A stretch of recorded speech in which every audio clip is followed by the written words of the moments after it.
Thus far, in our discussions, we have been talking about the present tense, and we have discussed the two following categories. We have discussed regular, present tense, AR, ER, and IR verbs, and we have also discussed irregular in yo form verbs, or irregular in the first person singular.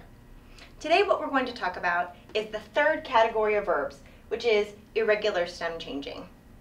One of the important things to remember always when dealing with irregular verbs is that the endings won't change. Remember, when we talked about irregular in first person, we said that the endings represent who is speaking and where we are in time. So that means that the ending won't change even if we're in the irregular stem changing. So what is it that we mean when we say irregular stem changing? Literally what we're saying is that the stem is going to change before we can tack on the appropriate ending in the present tense. So how would that really work? Well, first of all, for stem changers, we have to remember that we have three different categories of verbs that stem change, and they will stem change in three different ways. The first type is an O becomes UE, such as with the verb dormir and morir. A larger list of these verbs can be found in your book on page 120. But for now, let's just focus on the ones that we have on the board. What that is to say then is that this O right here in the middle of morir or dormir will literally be dropped out, and then it will be replaced with a UE before you can even put your ending on to form the conjugation. So it adds just a little bit of an extra step in your process. There's a second category, and that is E becomes IE, such as with preferir and pensar. Again, there is a larger list in your book on page 120.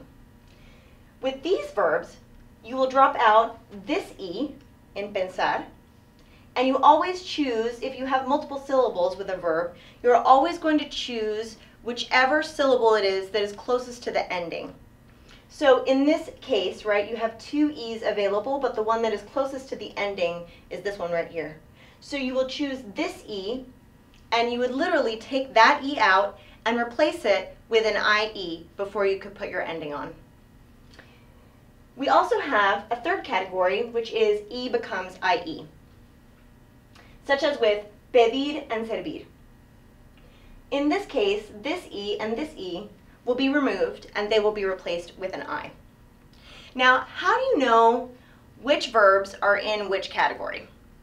Unfortunately, there's really only one way to know, and that's to just memorize which verbs fall into which category. It is the way of life that sometimes memorization is really the only way to know, because this is just so different from the way that we do it in English. There's really not going to be any way for you to kind of remember or appropriate it to something that we do in the English language. It really is kind of a unit unto itself. So you would probably need to memorize which verbs fit into which category. So what we want to think then is, how would that really work? So how would I form a real verb conjugation using irregular stem changing and kind of filling all that out? Well, I've listed for us a large example right here using this verb right here, dormir, which is an example of an O becomes UE. You can see that in my conjugation, not all the verbs have stem changed. Let's read them together. So it would be yo duermo, tú duermes, él, ella, usted duerme, nosotros dormimos, vosotros dormís, ellos, ellas, ustedes duermen. So notice that there are 4 that stem change and 2 that maintain the original root of the verb. There are 4 that stem change. They stem change inside this conjugation. This is often called the boot. So when you want to remember which are the verbs that stem change, it is easy to remember that they are always going to stem change inside the boot. That is to say, the 4 that remain inside this little boot here are the ones that are going to stem change, and the other ones will remain the same. So you can see here that the O has been taken out and replaced with a UE. And here, and here, and here again. And notice that all of the endings are regular. These are regular present tense IR endings.